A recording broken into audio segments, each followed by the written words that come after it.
vision is a funny thing. A lot of people will spend weekends doing vision or mission statements, which are good and wonderful in and of themselves. But the fact is, vision is intimately tied into our own DNA, who we are and what we're about. You can't imagine a fast food chain selling burgers and shakes suddenly saying, oh, we have a new vision. We're going to go ahead and become a clothes retailer. No, that just doesn't make sense. We must tap into our DNA, into what we have seen in our heritage, our identity, and then from that begin to develop new ways of being even better at what God calls us to do. Now, as members of Vestry, as leaders in a church, your call and mine is to find a way to recognize that DNA, acknowledge our heritage in order to be able to tap into it and move forward with it. So one way that you can do that is to consider your own sacred bundle. Now, let me unpack that. What's a sacred bundle? Think about the Native American tribes of years past. There were some who would, as they would go through the years, have a sacred bundle, literally made up of leather, and in it would be items or tokens or icons, as it were, of the identity, of the nature of who they were. Essential markers. A sacred bundle is essentially something that contains the essential markers. Now, every now and then, the carrier of the bundle would call around him or her, would call around the tribal leaders as well as the members of the tribe.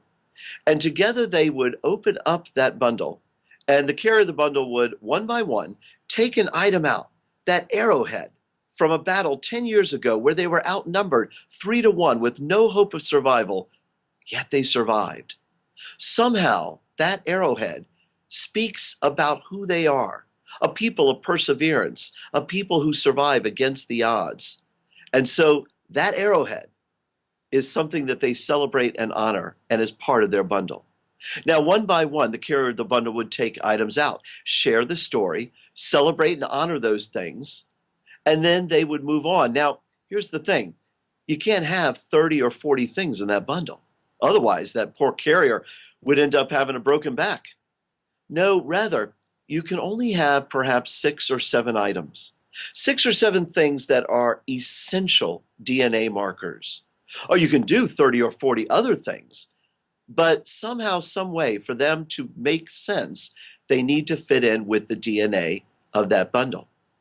Now, interestingly, what would happen after they would celebrate these items is that the tribal leaders and the tribal members, together with the carrier of the bundle, would ask themselves, do each of those items still need to be in the bundle? That arrowhead, for instance, it was crucial. It was important. Is it still now? Does it still speak to us now about who we are?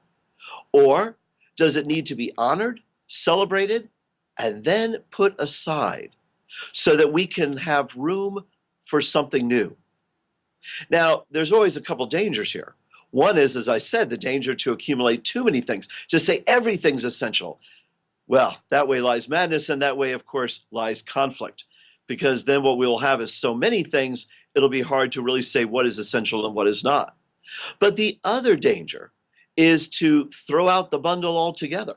As I said earlier, for the fast food place to suddenly say, we're not going to do that anymore. Well, at that point, it's time to close.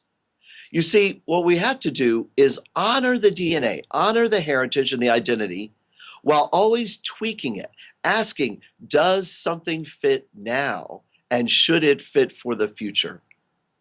The other thing to note about this bundle is that the roles of the leadership will also be tied into that. And I want to say something more about that in a few minutes. But for now, let's take notice. In most of our churches, we can spend weekends, we can spend months talking about a beautiful mission statement, a beautiful vision statement. We may end up with something that is so vague, though, that it means nothing, or it simply means what it could to anyone, generic, to know Christ, to make Christ known. That's a wonderful biblical call. But any church could say that. Or we can get too detailed, have a 3-page mission or vision statement. And then when someone asks us, what's your vision statement, what's your mission statement, we have to go look it up in our encyclopedia. Now, The real crucial thing is to identify the markers. What items would be in your bundle for your church today? And it may be that the key is to go back and to look at what it has been, what items were in there, and then to ask, do all of those fit now? And what might need to be added to that bundle? And what could that look like?